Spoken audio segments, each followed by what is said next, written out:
So you think you're in the driver's seat of your own mind? That every decision you make is logical and well thought out? Well, what if I told you that's not quite true? Our brains are full of these hidden shortcuts, these little mental glitches that are constantly, quietly, steering our decisions without us even noticing. Today, we're going to pull back the curtain and expose these cognitive biases. Just listen to this for a second. This was actually said by a man named Mr. Worth, a guy facing some serious federal prison time. Why? Because he was caught with a bag that just happened to be holding 5 kilograms of cocaine. And his entire legal defense, the thing he was betting his freedom on, hinged on that one tiny, almost ridiculous detail. It sounds completely nuts, right? I mean, your freedom is on the line, and you're going to stake it all on the difference between the word bag and box? Well, that's the big question we're going to unpack today, because the answer tells us something really deep about how all of our minds work. To really get what was going on in Mr. Worth's head, you have to understand that he's not some weird exception. His way of thinking, it's actually an extreme, high-stakes version of the default settings we all have running under the hood. Yet this isn't about one person making a terrible decision. It's about the universal, and let's be honest, sometimes buggy, software that's running in every single one of our brains. What we're seeing with him is just a magnified version of the mental shortcuts that trip all of us up every single day. So what is this secret programming I'm talking about? Well, it all comes down to something called heuristics. The best way to think of them is as your brain's mental shortcuts, or, little rules of thumb. Look, we live in a world that's just drowning in information.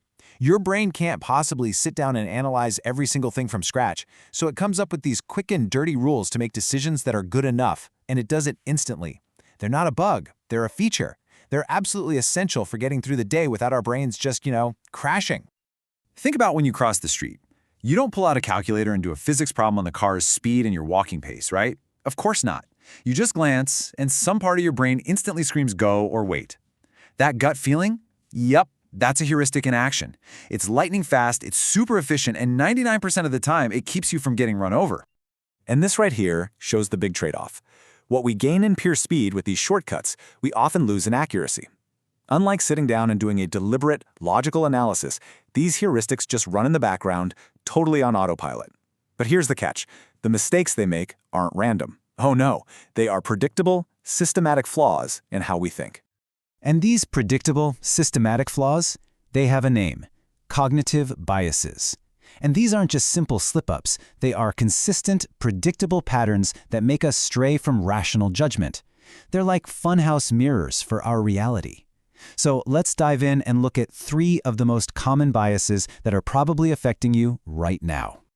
All right, let's start with the bias that cracks the whole case of Mr. Worth wide open. It's called the availability heuristic. The idea behind it is actually pretty simple. If you can think of it easily, your brain just assumes it must be super important or really common. Our brains, they're kind of lazy. They mistake how easy it is to remember something for how likely it is to be true. It's why hearing about a plane crash on the news makes flying feel terrifying, even though you're statistically way more likely to get in an accident on the car ride to the airport. And this is exactly what was going on with Mr. Worth. He's up against a mountain of evidence that he's guilty, but what's the one thing that's crystal clear, vivid, and mentally available to him? That one little error in the police report. The word box. In his brain, that easily recalled mistake felt bigger, more important, and more real than the 5 kilos of cocaine. That mental glitch became his entire reality. Okay, next up, we have a bias that a lot of people call the mother of all biases, confirmation bias. The easiest way to think about it is this. Your brain doesn't act like a curious scientist trying to find the truth. No, it acts more like a really determined lawyer trying to build a case for a conclusion it's already decided on. I mean, think about it. We don't just passively take in information. We actively go out and hunt for little bits of evidence that support what we already believe to be true. And at the same time, we become absolute masters at ignoring, discrediting, or just plain forgetting anything that might prove us wrong. It's our brain's sneaky way of protecting our worldview. A perfect and kind of terrifying example of this on a huge scale, the collapse of Enron. See, the world believed that Enron was this unstoppable, innovative giant. So investors, analysts, the media, everyone, they cherry-picked the data that told that story. All the red flags, the obvious accounting tricks, they were just brushed aside as noise. This massive collective confirmation bias created a blind spot so big it let one of the largest corporate frauds in history happen in plain sight. And finally, let's talk about the halo effect. This one is all about the tricky, deceptive power of a really good first impression. So here's how it works. Our brain takes one single positive thing we notice about someone. Let's say they're very charming. And it lets that one good feeling spill over and color our judgment of everything else about them.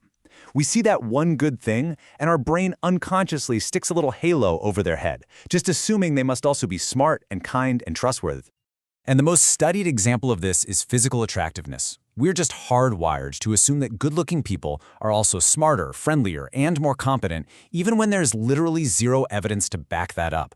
It's a single, powerful shortcut that has a huge and often really unfair impact on everything from who gets hired for a job to who we vote for in an election. So, after hearing all this, it's pretty easy to feel a little down, right? Like, are we all just puppets being controlled by our own faulty brains? Well, the good news is, not entirely. Now, let's be real. You can't just hit a delete button and get rid of these biases. They're a core part of our mental operating system. But what tons of research shows is that we can learn to spot them in action. And by using conscious strategies, we can learn to override those faulty shortcuts and make much better, more rational decisions. So what can you actually do? Here are 4 really powerful steps to start, well, thinking about your thinking. First, just awareness. Simply knowing that these biases exist, which, hey, you do now, is half the battle. Second, when a decision matters, give it some structure. Use a simple checklist or a pros and cons list to force your brain to look at all the facts, not just the easy, obvious ones. Third, actively fight your confirmation bias. Play devil's advocate with yourself. Or even better, find someone who disagrees with you and actually listen to them. And fourth, and this one's huge, for anything that really truly matters, just slow down. Fight that urge to go with your gut and force yourself to use that slower, more logical part of your brain. And that leaves us with one last kind of tough question to chew on. Think about one of your most deeply held beliefs. It could be about anything, politics, your career, maybe even a person in your life. Now ask yourself honestly, is that belief built on a solid foundation of facts, or could it just be the result of a clever shortcut your mind took a long time ago? A story that you've just been looking for evidence to confirm ever since?